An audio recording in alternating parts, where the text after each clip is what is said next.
In this week's story, we're carrying on with some gaps from the story of last week. Last week, if you remember, Tim shared about the three angels who appeared at Abram's tent and prophesied that Sarah would have a child in her old age, Sarah who had been childless. So this week is the continuation of the Bible story, where Hagar has given birth to a son. And at the weaning ceremony, at the weaning celebration that Abram and Sarah put together, Ishmael starts mocking, we think, his half-brother Isaac. He starts playing. It's not altogether clear what the Hebrew says, but at least he was playing up a bit. And you can imagine that Ishmael was brainwashed by Hagar to say, well, you're bigger and stronger and you're going to get the inheritance and so on. So Ishmael starts mocking his half-brother. It's interesting that in the New Living Translation that we had, Ishmael's name is mentioned a number of times here, but in the original Hebrew, this whole section never calls Ishmael by name. It's just the boy or Hagar's son.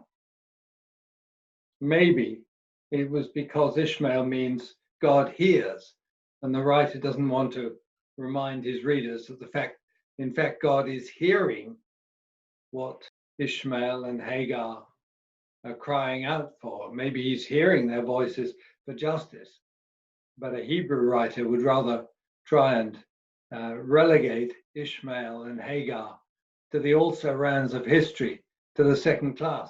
You don't know. But the mere fact of the joy of a boy playing sends Sarah into an enormous fit of fury and contempt. And she again demands Abraham, throw the child out along with his slave girl mother, verse 10. So although he's very upset about that, and who wouldn't be, he nevertheless gives way to Sarah. And then you get this rather sad, moving, pathetic scene where Hagar gets loaded with a bit of food and a skin of water, and off they go, Hagar and Ishmael, into the desert near Beersheba. And when the water runs out, Hagar puts down the child under a bush and then wanders away about 100 yards and bursts into tears. But God hears the child's voice. And again, the angel of the Lord that Tim suggested last week is in fact the Lord Jesus in his Old Testament incarnations. Hears the voice and reassures Hagar that he will grow up to be a mighty nation himself. And then you find the well of water that bubbles up in the desert, and Hagar goes and gets the water to give the boy a drink. Well, what are we to make of this in the current circumstances? I thought, oh, this is a digression. The world is convulsed with things about Black Lives Mattering and so on, and so we don't want to have a sidetrack here about a couple of biblical episodes.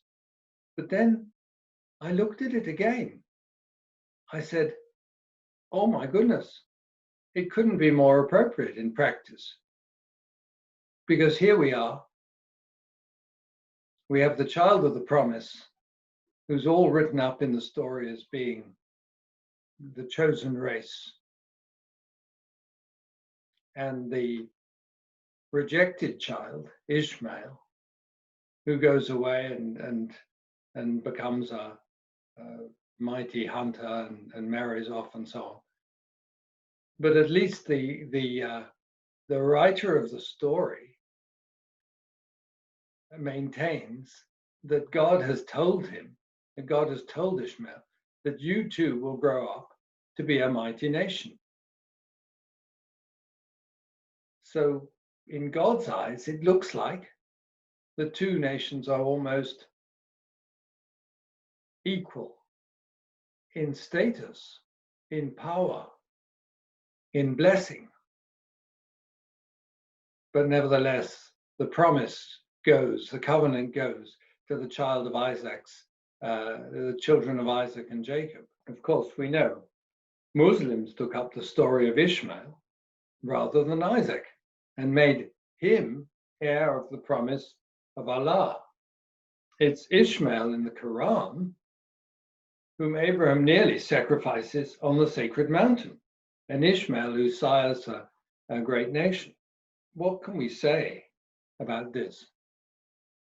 It's an extraordinary passage, and it just says to me that God makes great nations, great societies out of those who are rejected by humanity.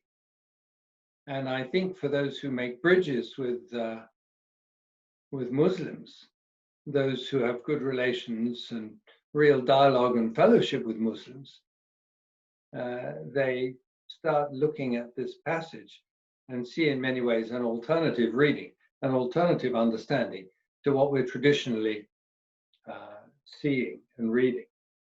And this story really applies to society, and it can and does apply to politics, to races, to justice, and to exclusion.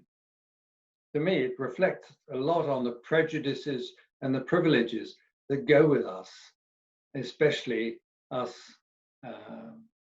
white, well-off, affluent, powerful, middle-class establishment sort of people, of whom I am not the least. I suppose from a personal viewpoint, I've walked in a sphere that has given me privilege after privilege when I think about it. Coming from a good university in Britain, to work in situations that other people would say, wow, he's given up all his comforts and he's going to work in a developing country situation. But although, there was, for me, it was first a big adventure, and secondly, it was a fantastic chance to have deep fellowship and a level of relationship that I really didn't have with anyone in Britain. But at the same time, of course, I could not help but enjoy, however much I wanted to reject it, I couldn't help but enjoy so many of the privileges that come with being a white person in a different culture. And that has been a source of tension, not shame, because you just got to get on with it, but it's not as if you're comfortable with it. It's not as if you want to indulge it. It's a source always of difference, and if I was to be excluded in the same way, well, I would be, it would be a good lesson for me. It would be a good lesson for all of us to start turning the tables, if you want, and go into a situation where we would be denied the privilege, denied what we see as our rights, and become second-class citizens.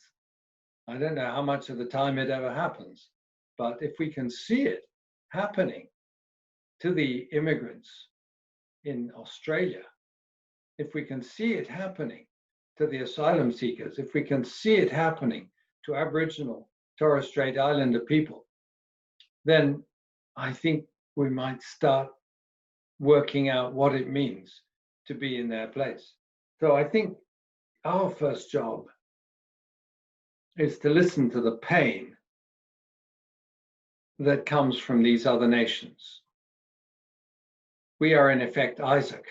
We are in effect heirs to the promise. And our job is to turn the tables and to let the Ishmaels and the Ishmaelites and all the other groups of humanity become the controllers, become the residents, and we, in a sense, become the aliens.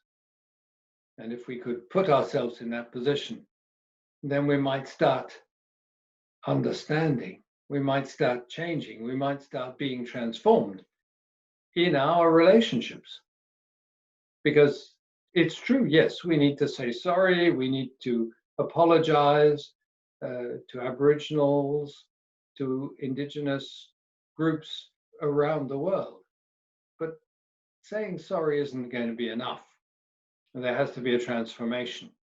I can't even dare to talk about reconciliation, because in a sense that has to come from those who have been excluded, from those who have been denied, from those who have been dispossessed. They have to make a move to try and deal with the anger and the frustration they feel. So of course it has to come from both sides, but there's no miracle way in which we can try and expect that everything will be okay if we make a move. So I think our job is to listen to that pain from those who endure it. Because of our privilege, we've been the ones to lead, to receive the accolades of prestige and opportunity. And of course, we're grateful for it. I am grateful for it. But what we're not very good at doing is listening to those voices that are too often muted or silenced. And so twice the Genesis tale affirms that Ishmael, as much as Isaac, is heir to the promise of God. Like Isaac, he's going to be a great nation. Like Isaac, his offspring is numerous. So in the light of this Black Lives Matter movement that's been sweeping the world, we might say that Ishmael's life, the life born in slavery and in the contempt of the oppressor Sarah, and expelled to a certain death by that same oppressor, couldn't this life be fully worthy of the care and protection of God? Instead of consigning him to the other, quotes, we could see him as the one oppressed by the powers, the one who needs and receives the special care of God, the one who could teach us, the oppressors, about what it means to be other in the face of that oppression and rejection.